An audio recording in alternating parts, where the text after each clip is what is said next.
What's up, everyone? Today I'm going to be working on this big valley oak.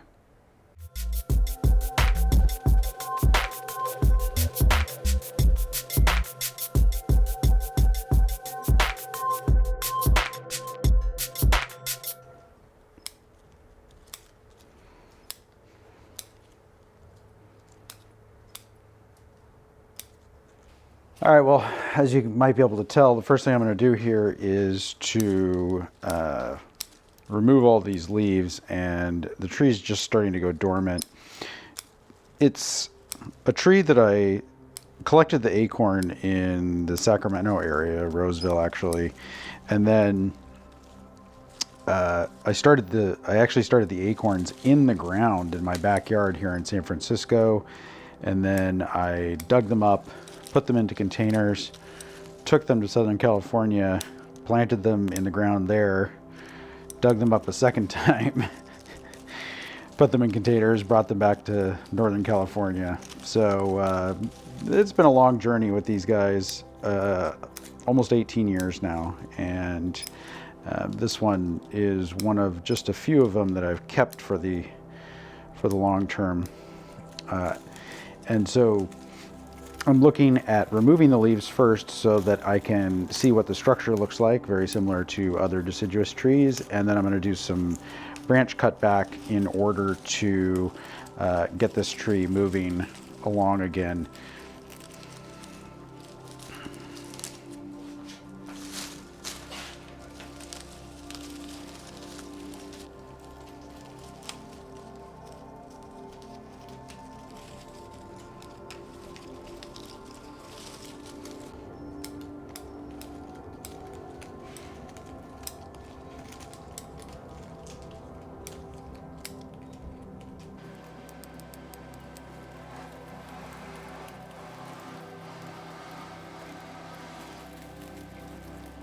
All right, with all of the leaves removed, I can actually see the structure, and I can also remind myself that there's some wire on here that needs to come off. So I'll start by taking off the wire and then look at some branch cutback.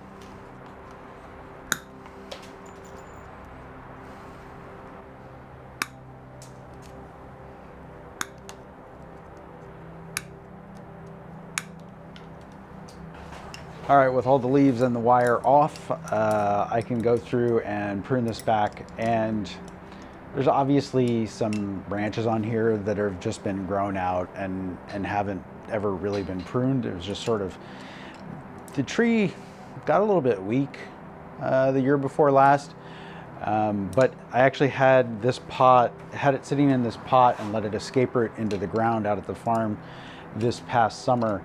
So it's seemingly pretty happy about that, and I'm going to do some cutback just to contain the size of the canopy, as well as working on increasing the taper of the branching, as well as the fine ramification by getting it to split more closely into the center of the tree.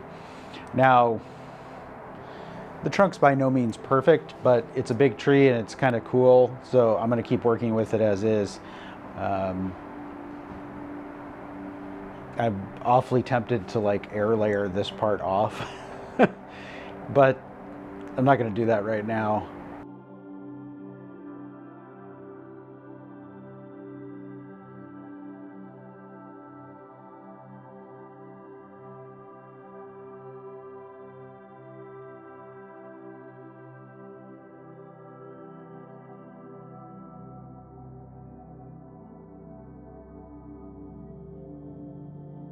So one thing you might be noticing is that I'm cutting off a lot of small branches, and I would actually be keeping the majority of the small branches, but a good number of them actually have died on their own. So here's an example.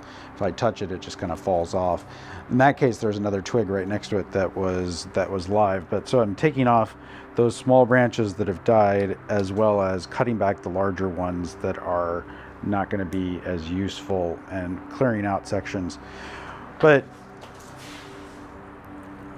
I was just up at Peter T's place yesterday, and we worked on a different valley oak.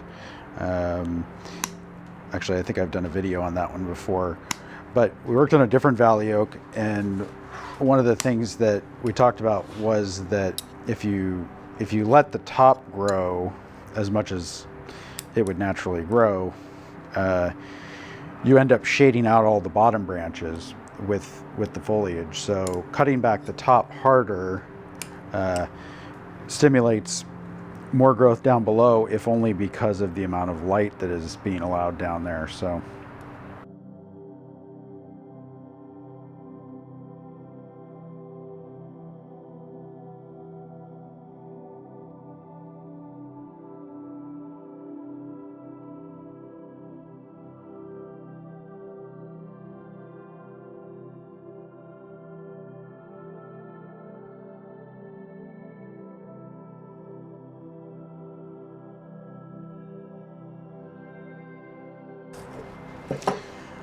So here's one of the escape routes. Let's tip this back.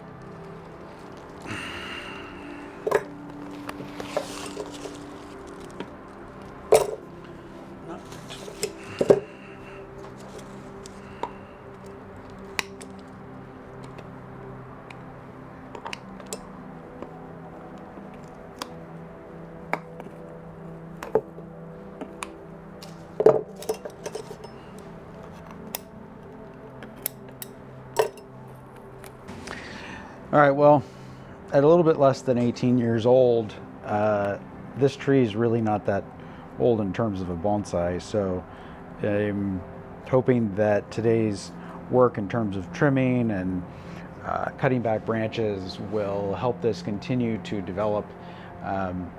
There were definitely a good number of dead branches, and so one of the things that I tend not to do to these guys in winter, fall and winter, is try to bend any branches. So I've had really poor success with doing any sort of wiring operation while the trees are dormant. So I'll wait until the leaves come out in the spring, and then look at tweaking any of these branches, like this one may be coming up a little bit. The other major thing here, I really don't like this branch. It was too big to bend when I first started bending it, so I only got kind of like a looping bend into it. I could probably try fixing that, but it also has no taper between here and here. So I'll probably ultimately either cut it back to one of these buds or even further. And that's one of the reasons why I'm also nurturing along these two branches, because having a low branch on the trunk down here definitely helps with the taper over time.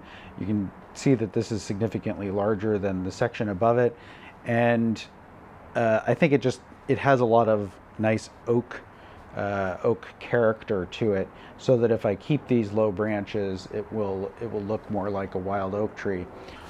That's it for today on this tree. The next thing I'll be doing is giving it a repot in probably February, and then setting it back out to grow. I might actually put it in a box, because I want to get nice vigorous growth going in this. And the escape rooting worked really well, but I run the risk of this pot getting damaged. And so if I'm going back to a growing operation, I'll take this as a fairly large Sara Rayner oval, and I'd rather not take the chance of it getting damaged out in the field. So I'll pop it out of this pot, maybe use this as a show pot for something else while I put this tree into a box.